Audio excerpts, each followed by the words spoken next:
Isaiah the prophet. According to the Bible, King Uzziah was considered to be a righteous ruler over Judah. His father was King Amaziah, and his mother was a Jerusalemite woman named Jechaliah. He was named after his mother. King Jotham was Uzziah's son. Uzziah was the king's father. The prophets Hosea, Isaiah, Amos, and Jonah were all active in their ministries during the reign of Uzziah. During his reign, the kingdom of Israel's northern kingdom was ruled by King Jeroboam II, King Zechariah, King Shallum, King Menahem, King Pekahiah, King Pekah, and King Hoshea. In 2 Kings 14 verse 21, the name Uzziah is also translated as Azariah. King Uzziah began his reign in Judah at the age of 16, and he ruled for a total of nearly 52 years. As has been done by his father Amaziah before him, he performed what was right in the sight of the Lord.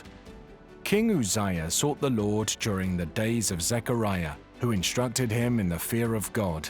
This Zechariah is most likely a godly prophet to whom Uzziah listened. As long as Uzziah made it a priority to pursue God, God blessed him with a flourishing kingdom. Unfortunately, in Uzziah's later years, after Zechariah passed away, he committed a few errors of judgment. King Uzziah in the Bible is shown as a wonderfully intelligent and innovative king, under whom the state of Judah prospered. 2 Chronicles 26, verses 6 to 15, Amplified Bible. He went out and made war against the Philistines, and broke through the wall of Gath, the wall of Jabneh, and the wall of Ashdod. And he built cities near Ashdod and elsewhere among the Philistines. God helped him against the Philistines and against the Arabs who lived in Gur-baal, and the Munites. The Ammonites paid tribute, money, to Uzziah, and his fame spread abroad, even as far as the border of Egypt, for he became very strong.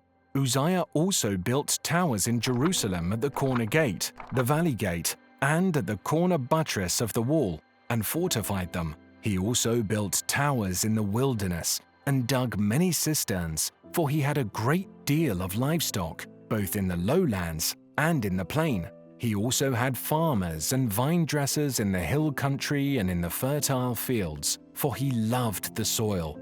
Moreover, Uzziah had an army ready for battle, which went into combat by divisions according to the number of their muster, as recorded by Jael the scribe and Maaseiah the official, under the direction of Hananiah, one of the king's commanders. The total number of the heads of the fathers' households of valiant men was 2,600.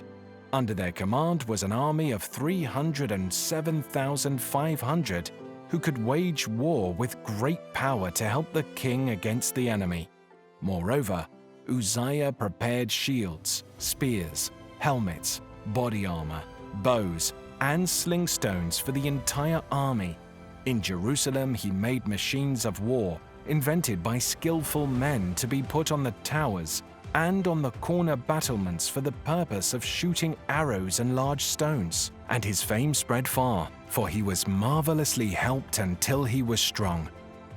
God used him to defeat the Philistines and Arabs, and he built fortified towers and strengthened Judah's armies. He also commissioned skilled men to create devices that could shoot arrows and large stones at enemies from the city walls. He also improved the land, and according to the Bible, he loved the soil. The Ammonites paid tribute to King Uzziah, and his fame spread throughout the ancient world, all the way to Egypt's border. Unfortunately, King Uzziah's fame and strength led him to become proud, and this led to his downfall. 2 Chronicles 26 verse 16. But when Uzziah became strong, he became so proud of himself and his accomplishments that he acted corruptly, and he was unfaithful and sinned against the Lord his God, for he went into the temple of the Lord to burn incense on the altar of incense. He broke the law by entering the temple of God to burn incense on the altar. Only the priests were permitted to burn incense on the altar. By attempting to do it himself, Uzziah effectively declared that he was above the law. It was not a humble gesture. 80 brave priests led by Uzziah attempted to stop the king. It is not proper for you to burn incense to the Lord, Uzziah. That is for the priests, Aaron's descendants, who have been consecrated to burn incense. You must leave this sanctuary because you have been unfaithful, and the Lord God will not honor you. Uzziah became angry with the priests who dared to confront him. Leprosy appeared on his forehead, however, when he was screaming at the priests in their presence before the incense altar in the Lord's temple. Uzziah, terrified after being struck by God, fled the temple in the middle of the night. King Uzziah was a leper from that day forward, all the way up until the day he passed away. He was barred from entering the Lord's temple and instead resided in a separate palace. Jotham, the man's son, took over his father's role as the ruler of the people. So, he seized the censer and walked into a place he had no right to be. He lost all restraint because he was blinded by pride. In doing so, he pushed well beyond the confines of safety. Moments like these have a way of crystallizing the truth. Everyone could see Uzziah's arrogance, pride, disregard for the Lord, and his views on his and the priest's roles in this violent clash of wills. Everything is on display. Given Uzziah's long and distinguished career, 52 years in total, this was a devastating finale. A just conclusion, but nonetheless tragic. King Uzziah was a leper until the day of his death. He dwelt in an isolated house because he was a leper, for he was cut off from the house of the Lord. Then Jotham his son was over the king's house, judging the people of the land. In music, the most important notes you play are often those in the last few bars of the piece. You can recover from a rough beginning, but nothing follows those final chords except quiet. The audience's memory of your performance will be shaped by the quality of those final notes on the last page of the finale.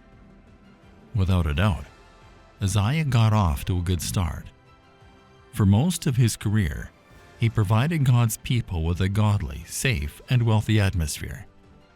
However, the closing notes of his performance ruined the entire show.